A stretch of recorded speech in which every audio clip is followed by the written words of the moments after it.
about fear and greed. Isn't that what runs us in this business? Fear and greed. You have to control both. So let's talk about the Dixie. So on Monday, when I left you, I didn't do an update Tuesday, had Melody yesterday. I reversed out of short dollars here. Okay, I've already taken partial profits. This to me is a breakout at 98. This was also a big level, this 98.80 from, if you look back, I remember it gave me signals before, and it's trying to hold that. But I'm looking for 102, 103. And as long as we're trading above the breakout, that's in gear. There'll be stops along the way. I'd welcome a pullback in the dollar as long as we don't close back under 98. That's going to be a big deal. That's your bull bear line in the Dixie. So with that being said, Euro, looks like a kind of a bear flag, right? What do we have here? We have a confirmed low. No divergences, no reason to get long. Doesn't rule out a rally. I would welcome a rally to get short 16 and a half to 17. All right. Similar in cable. I'd welcome a rally to sell it again, 4.5 or so. The yen is coming back and challenging the high from early in the week. Had a few units on, still have one on. Was good for over 100 pips because from those levels we broke, I don't know, about 130 points. We got up to, this high up here is right around 58, right? So maybe we're going to try 58. I mean, I thought that the yields, 10-year was overdone and due for a rally. This is a little bit more than I thought they would do, but here we are. We're back at this big level in the 10-year. Remember that 420 area. So the war, which only started feels like a month, but started last weekend, may have changed the dynamics. It stopped bonds right in their track. Here's the picture in bonds. So we're gapping lower today. If we close under the breakout, there's big problems, and there's going to be fear of inflation. That everyone is used to this type of kinetic military action being over quickly. We've experienced it several times in the last few years where military strike in and out, it's done, crude spikes, it peaks, it comes off. We're not in that zone. This is the most serious thing that's happened probably in 80 years. Okay. So I don't think it's going to be over quick.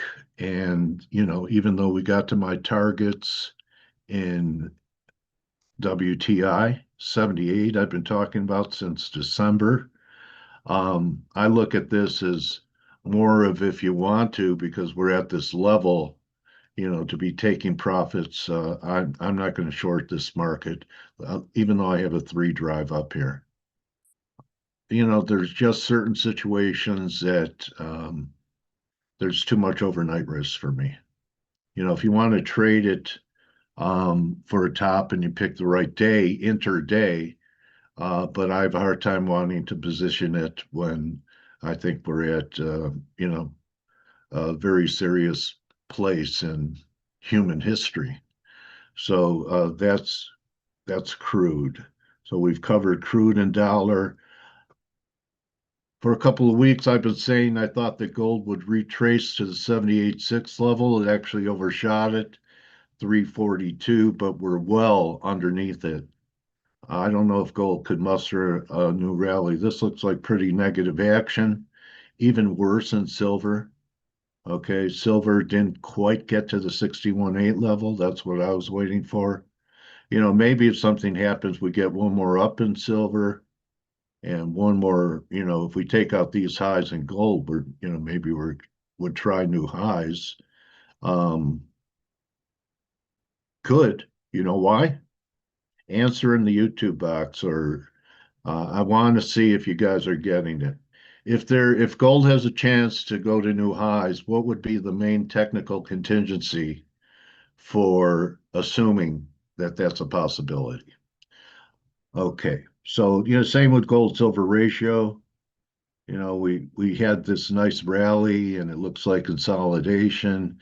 To me, it looks like there's another wave to the upside, even if we, pull back again. We start breaking out here. And the gold silver ratio never fails. It does it, guys. So, to me, it still looks like it has a possibility of another wave to the upside. Maybe it takes it to 72.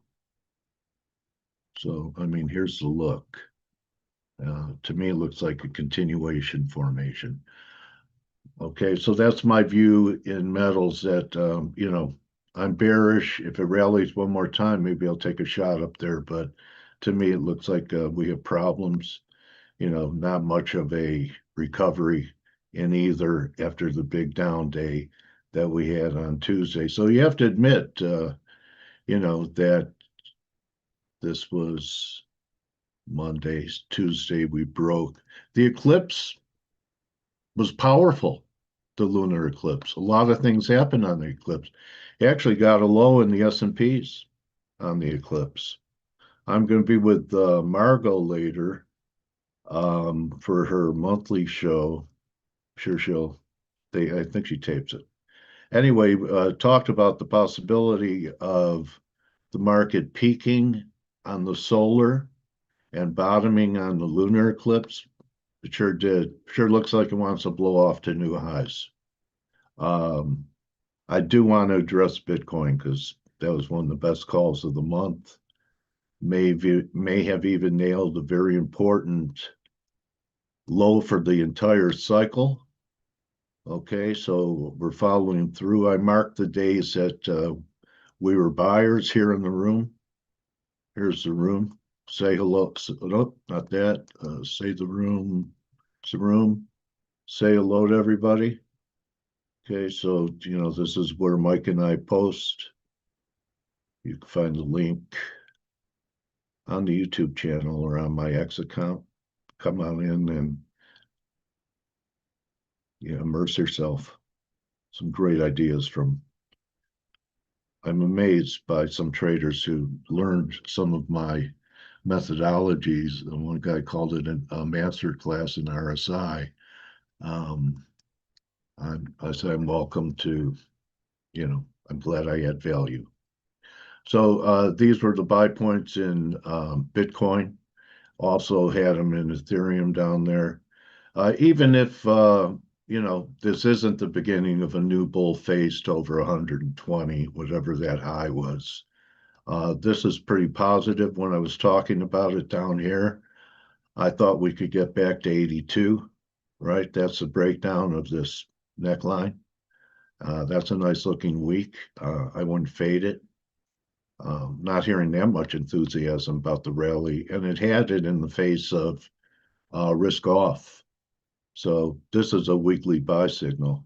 The week before, we didn't quite get the outside week. Anyway, if you were in TradeGateHub, you saw us entering it, taking partials, talking targets. Some people disagreed; they went the other way. So, that's fine. That's something that you could accept. I've seen people be on opposite sides and seen them both right, depending upon the time frame, and both wrong. So nothing wrong with expressing that opinion. So that's Bitcoin. We could probably take a look at, what's happening here in the market. Guys, NVIDIA, after last week, they're trying to hold it. I really do think NVIDIA is going to break down under 170. So it really hasn't negated last week. It's trying to hold. Here's SMH after last week's negative reversal week. It's still lower on the week. And I noticed that even when we had that big rally yesterday, right? when people thought there might be some type of negotiation on the table.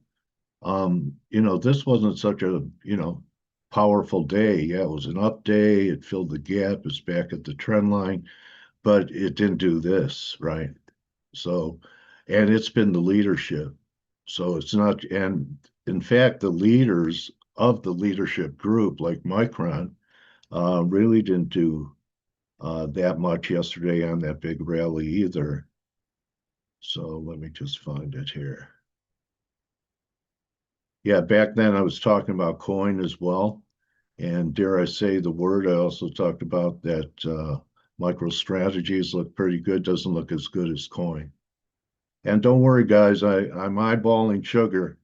We're either going to put in a higher low here or we'll get the third drive, which is what it looks like on the weekly. And we're going to have pretty good weekly divergence. It could be next week. So, yeah, you look at SanDisk, which really has gone up 40 times. It's a couple of negative weeks. Looks like silver, doesn't it? Before the fall, pride before the fall. Micron's holding up a little better, but still it's under its 9 week and didn't really recover. So I think there are a lot of people piled into these semis. If I could pick a group that is vulnerable mainly because of the type of parabola. If you just have a trend, you can have big moves either way. But when you have extreme situations, like, this parabola could continue. But, I think we learned our lessons on parabolas um, from silver, right?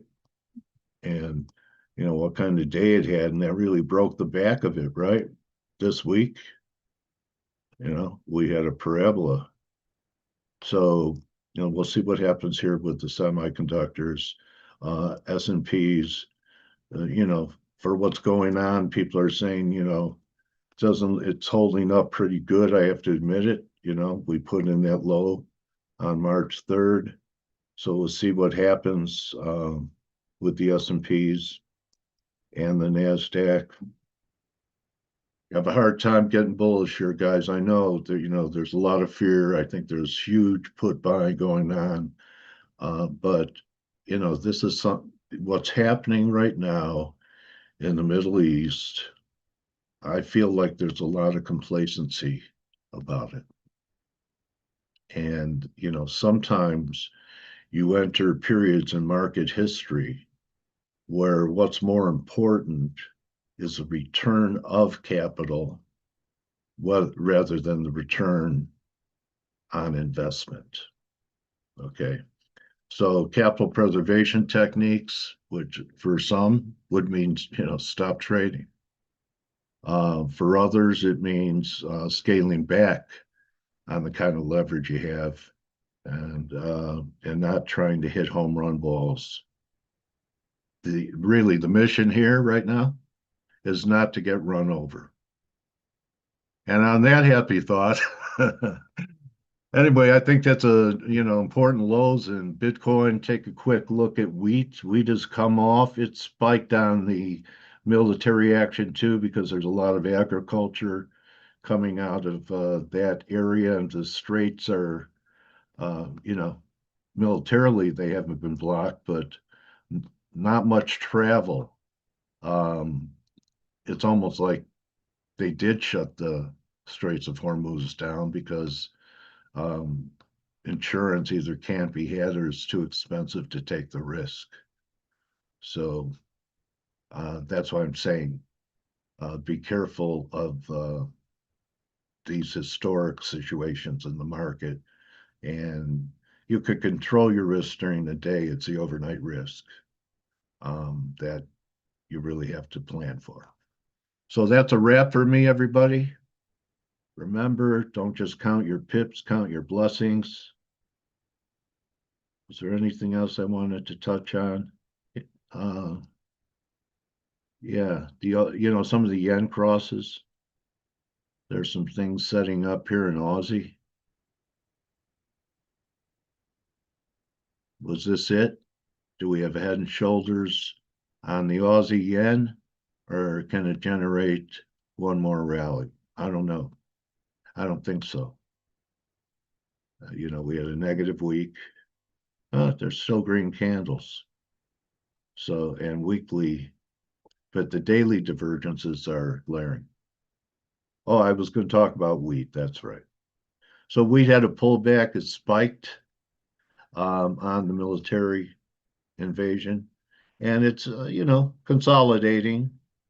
This is kind of what happened, only from much higher levels in both energy and grains upon the invasion of Ukraine by Russia, because agriculture is a big industry because the whole world has to eat.